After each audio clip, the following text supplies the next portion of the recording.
தமிழகத்துல முதல்வர் விஜய் தலைமையிலான தாவேகா கூட்டணி அரசாங்கம் நடந்துட்டு இருக்குது. காங்கிரஸ், விடுதலை சிறுத்தைகள் கட்சி, முஸ்லீம் லீக் இவர்கள் எல்லாருமே கூட்டணியிலயும் இருக்கிறாங்க. ஸோ அவர்களினுடைய கூட்டணியில மொத்தமா 33 அமைச்சர்கள் இருக்கிறாங்க. ஸோ இந்த அமைச்சரவை அப்படின்றது மாற்றப்படவிருக்கிறது அப்படின்ற செய்திகள் தொடர்ந்து நம்ம பார்த்துட்டு இருக்கிறோம். பட்ஜெட் கூட்டத்தொடருக்கு அப்புறமா அமைச்சரவை மாற்றம் இருக்கும் அப்படின்ற மாதிரியான செய்திகள் வந்துட்டு இருந்தது. அமைச்சரினுடைய செயல்பாடுகள், சிலரினுடைய செயல்பாடுகள் முதல்வருக்கு அதிருப்தி ஏற்படுத்தி கொடுத்திருக்குது. ஸோ அதனால அவர்கள சிலர் அமைச்சரவையிலிருந்து வெளியேற்றப்படுவதற்கான வாய்ப்புகள் இருக்குது. சிலர் இலாகா மாறுவதற்கான வாய்ப்புகள் இருக்குது. சிலர் புதுசா அமைச்சரவைக்குள்ள வர்றதற்கான வாய்ப்புகள் இருக்குது அப்படின்னு சொல்லிட்டு சில பெயர்கள் வந்த வண்ணம் இருந்தது. ஸோ அந்த வகையில சமீபத்துல ஒரு உளவுத்துறை ரிப்போர்ட் முதல்வரினுடைய கைக்கு போயிருக்குது.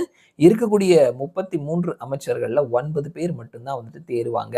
அமைச்சர்கள், அமைச்சரினுடைய உதவியாளர்கள், அவர்களினுடைய நெருங்கிய அதிகாரிகள் இது சம்பந்தமான ஃபுல் டீட்டெயில்டான ஒரு ரிப்போர்ட் முதல்வரினுடைய கைக்கு போயிருக்குது அப்படின்னு சொல்லிட்டு செய்திகள் வந்திருக்குது. சமீபத்துல தமிழினுடைய லீடிங்கான நியூஸ் போர்ட்டல்ல தான் இந்த ஒரு செய்தி வந்திருந்தது. 33 அமைச்சர்களினுடைய செயல்பாடுகள்ல 9 பேரினுடைய செயல்பாடு மட்டும்தான் ஒரு அமைச்சருக்கான செயல்பாடா இருக்குது அப்படின்றத சொல்லியிருக்கிறாங்க. இது முதல்வர் விஜய் உள்ளபடியே அப்செட் ஆக்கி இருக்குது அப்படின்ற விஷயங்களை பார்க்கிறோம். ஏற்கனவே கூட்டணி கட்சிகளினுடைய செயல்பாடு அப்படின்றது நல்லா இல்லை.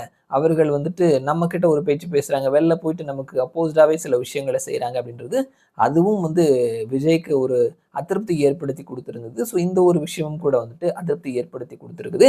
ஸோ அதுல நிறைய பேரினுடைய செயல்பாடுகள் சரியில்லை, இவர்கள் எல்லாமே அமைச்சரவையிலிருந்து மாற்றுவதற்கான வாய்ப்புகள் இருக்குது அப்படின்னு சொல்லிட்டு யார் யாரெல்லாம் இருக்கிறாங்களோ அவர்கள் எல்லாருமே தங்களுடைய நம்ம தொடர்ந்து அமைச்சரவையிலே தொடரணும் அப்படின்னு சொல்லிட்டு சில விஷயங்களை செஞ்சுட்டு இருக்கிறாங்க. அவங்க சட்டமன்றத்துக்குள்ளேயும் சரி, வெளியிலையும் சரி, சிலர் திருந்தி சில விஷயங்களை கொஞ்சம் சீரியஸா செஞ்சுட்டு இருக்கிறாங்க. சிலர் அமைச்சரவையில ஸ்ட்ராங்கான ஒரு ஹோல்டு வைத்திருக்கக்கூடிய, பெரிய பெரிய துறைகள் வைத்திருக்கக்கூடிய அண்ட் டாப் மோஸ்ட்ல இருக்கக்கூடிய சில அமைச்சர்கள் இருப்பாங்க இல்லையா, விஜய்க்கு ரொம்ப க்ளோஸ்டா இருப்பாங்க இல்லையா, ஸோ அவர்களோட பேசி இந்த மாதிரி தங்களுடைய அமைச்சரவை உறுதி செஞ்சுக்கணும், நம்ம அமைச்சரவையிலேருந்து வெளில போயிடக்கூடாது அப்படின்ற மாதிரியான காய் நகர்த்தர்கள் சில விஷயங்களை செஞ்சுட்டு இருக்கிறாங்க அப்படின்ற விஷயங்களையும் சொல்லியிருக்கிறாங்க. ஸோ இந்த கூட்டத்தொடர் முடிஞ்சதுக்கு அப்புறமா அமைச்சரவை மாற்றம் இருக்கும். அந்த அமைச்சரவை மாற்றத்துல தாவேகா கட்சிக்காரங்க மட்டும் கிடையாது, கூட்டணி கட்சிகள் அந்த அமைச்சர்களினுடைய செயல்பாடுகளையும் சேர்த்து வைத்து அந்த அமைச்சரவையிலே மாற்றம் இருக்கும் அப்படின்ற செய்திகளை தான் நம்ம பார்க்க முடிகிறது. ஸோ பார்க்கும் பொழுது 33 பேர்ல 9 பேரினுடைய செயல்பாடு மட்டுமே திருப்திகரமாக இருக்குது அப்படின்றத சொல்லியிருக்கிறாங்க.